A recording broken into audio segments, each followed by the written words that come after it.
한 여자가 자전거를 타고 어디론가 달리고 있습니다. 그녀의 이름은 카와지리 마츠코, 이 영화의 주인공입니다. 그녀에게는 병약한 여동생이 한 명 있었습니다. 자연스레 가족의 모든 관심은 아픈 여동생에게 쏠릴 수밖에 없었고, 때문에 마츠코는 늘 소외될 수밖에 없었습니다. 마음 한켠에 깊은 외로움을 간직하고 살아가야 했죠. 그녀에겐 독특한 습관이 하나 있었습니다. 그것은 이렇게 얼굴을 한껏 오므리며 우스꽝스러운 표정을 짓는 것이었는데요. 그녀가 이렇게 별난 습관을 가지게 된 데에는 가슴 아픈 사연이 숨어 있었습니다.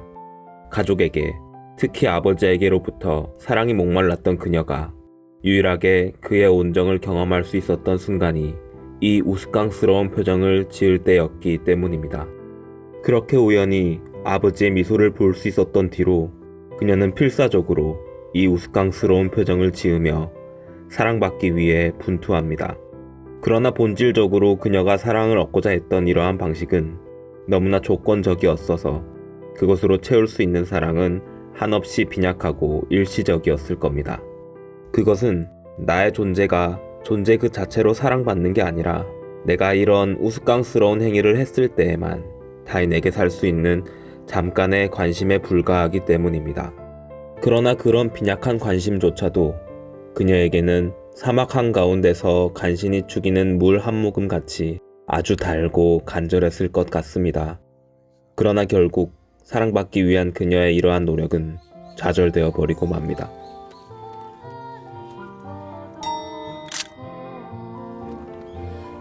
ふざけるな。結局私の努力は全て徒労で 성인이 된 마츠코는 아버지로부터 온전히 공급받지 못했던 사랑을 타인, 특히 다른 남성들로부터 그것을 채우려 애쓰게 되었던 것 같습니다. 그러나 조건 없는 사랑의 실체가 무엇인지 알지 못했던 그녀가 타인과 건강한 방식의 관계를 맺는 데에는 한계가 있었던 것으로 보입니다. 여전히 자신의 행위로서 상대의 관심을 얻으려 애쓰거나 현실과 동떨어져 자신만의 이상 속에 상대를 일방적으로 집어넣고 끝끝내 실망하기도 합니다. 사랑에 배신당할수록 그녀는 더욱더 극단적인 헌신의 형태를 보여주는 것 같았습니다. 어쩌면 이 헌신이 사랑에 관해선 그녀가 가진 유일한 언어였고 스스로의 궁핍한 마음에 저항하는 유일한 수단이 아니었을까라는 생각이 들었습니다. 그러나 이상하게도 이렇게 저항하면 할수록 그녀의 삶은 더욱더 무너져가는 것만 같았습니다.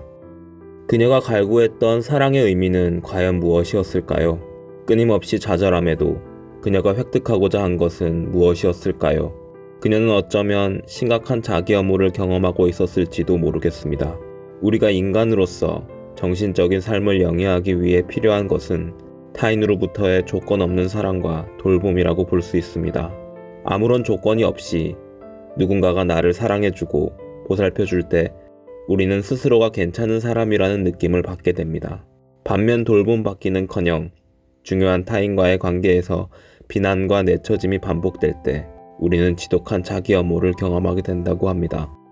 타인으로부터 온전히 사랑받지 못할 때 혹은 그런 경험이 부재할 때 스스로 가치없고 쓸모없는 존재로 지각된다는 말이기도 합니다. 또 이것은 인간이 인간으로서 온전한 삶을 살아내기 위해 나의 존재를 온전히 반영해줄 한 대상이 필요하다는 의미이기도 합니다. 이러한 관점에서 마츠코는 존재 자체로 사랑받는다는 것이 어떤 느낌인지 전혀 알지 못하는 마음 깊숙이는 끔찍한 자기혐오를 경험하고 있을지도 모를 비극적 인물로 그려지고 있는 듯합니다. 몇몇 남성들과 의미 있는 관계를 맺는 것 같기도 합니다. 그러나 그것이 온전히 보호받고 사랑받는 형태의 건전함이라기보다 다소 파괴적이고 서로에게 상처를 주는 식의 불안정한 형태를 띠는 것 같았습니다. 그들은 그녀를 착취하거나 두려워했던 것 같습니다. 비슷한 결핍을 가진 상대 남성들은 사랑을 얻기 위해 행했던 그녀의 헌신을 자신의 마음의 결핍을 채우기 위해 착취하거나 혹은 생전 받아보지 못한 사랑에 스스로의 초라함이 드러나 부끄러워지는 그런 성스러운 대상으로 그녀를 바라본 것 같습니다.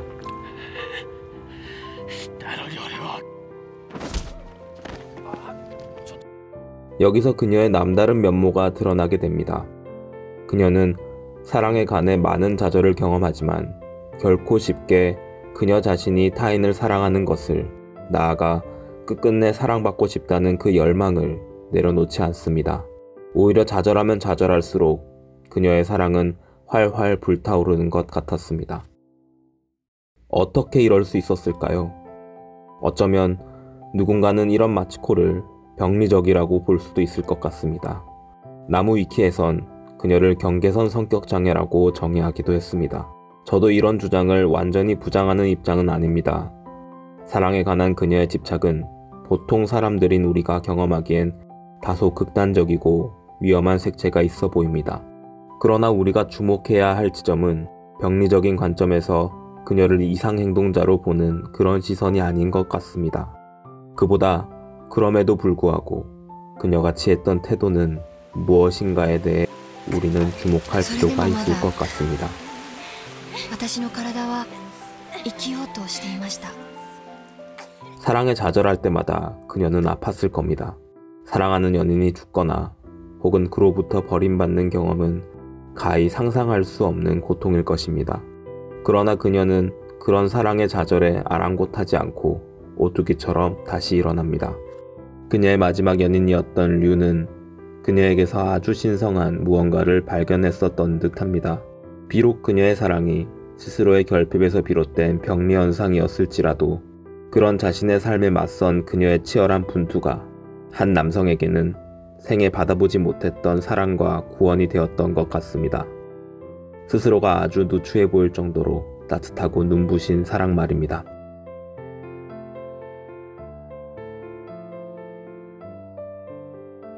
결국 그녀는 좌절하게 되고 맙니다. 그녀가 갈구했던 사랑의 종착역은 낡은 아파트에 딸린 시커먼 단칸방에 누워 그저 서서히 죽어가는 일인 것 같았습니다. 더 이상 다시 사랑이라는 불구덩이 속으로 뛰어들 힘이 남아있지 않은 것 같았습니다.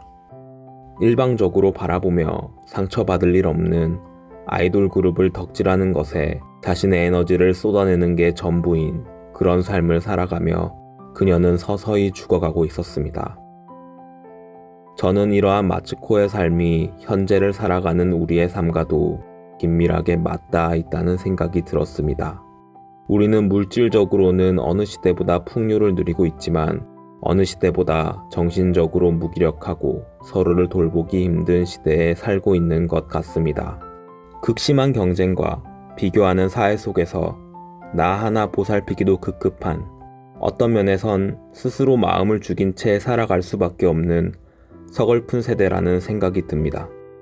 사랑이 경험되지 않는 사회는 공허합니다. 우리는 그러한 공허를 타인에 대한, 나아가 자기 자신에 대한 냉소와 무감각으로 견디고 있는 것 같기도 합니다. 마츠코도 결국 좌절해버리고 맙니다. 그러나 그녀의 좌절 속엔 사랑을 획득하고자 치열하게 분투하는 서사가 담겨 있습니다. 영화 속 그녀의 싸움을 보고 있노라면 가슴이 뜨거워지고 눈시울이 붉어지는 것 같습니다. 우리는 그런 그녀의 삶을 닮아가야 하는 것일까요? 저는 그렇게 생각하지 않습니다. 우리 시대에서 경험하는 무기력을 이런 개인의 분투로 해결하기엔 한계가 있습니다.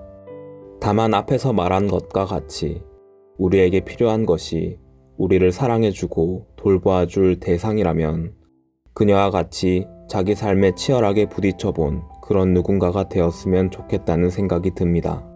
그 아픔을 너무나 잘 이해하기에 그저 말없이 나를 바라봐주는 그런 대상 말입니다. 마침내 그녀는 그녀의 존재 가치를 바라봐주는 한 대상의 시선을 따라 당당하게 나아가게 됩니다. 그녀를 있는 그대로 바라봐준 건 그녀를 지나쳤던 연인들도 유년 시절을 함께 보냈던 가족들도 아니었습니다. 그것은 그녀의 친구 메구미였습니다. 인생이 자초되어 어둡고 초라한 하루하루를 보내고 있는 마츠코에게 메구미 그녀가 나타났습니다. 초라한 행색을 한 마츠코의 모습에도 불구하고 그녀는 마츠코의 손을 꼭 붙잡습니다.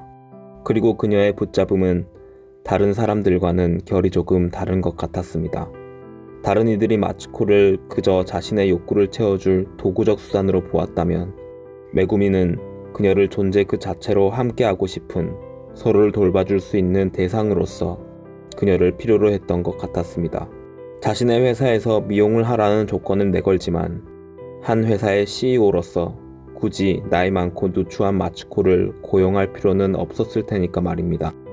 자신의 초라한 현재 모습에 대한 수치심과 메구미에 대한 열등감으로 순간 그녀를 밀어내긴 하지만 끝내 마츠코는 메구미라는 대상의 손길을 잡고 칠흑 같은 자신의 마음속 동굴을 빠져나오려 합니다. 그러나 안타깝게도 그녀는 너무나 허망하게 죽어버리고 맙니다. 그녀가 자신의 마음속 동굴을 벗어나기 위해 겨우 힘을 내 걸어가려고 할 때 그녀는 타이에 의한 죽음을 맞이하게 됩니다. 그녀의 죽음을 우리는 어떻게 바라봐야 할까요? 아무리 노력해봤자 비극적 인물은 자신의 비극적 상황을 벗어날 수 없다는 어떤 허무와 절망을 바라봐야 하는 것일까요? 아니면 아무리 실패하더라도, 그래서 비록 좌절하게 되더라도 우리는 끝까지 사랑을 놓아선 안 된다는 그런 절절함과 숭고함을 바라봐야 하는 것일까요? 잘 모르겠습니다. 그러나 아마도 마츠코에게 이 물음에 대한 답을 요청한다면 후자에 가까운 대답을 해주지 않을까 조심스레 생각해 봅니다. 그리고 그녀가 이렇게 말해줄 것만 같았습니다. 헛되어 보여도 결코 헛되지 않다. 세상은 너무나 아픈 것 투성이지만 그것들이 너의 존재를 훼손하진 못할 것이다. 그러니 쉼없이 사랑하길 두려워하지 말아라. 그리고 언젠가 너의 행복과 불행을 온전히 나눌 누군가를 만났을 때 실컷 울고 또 실컷 웃으며 두 손 꼭 잡고 당차게 걸어가거라 라고 말입니다.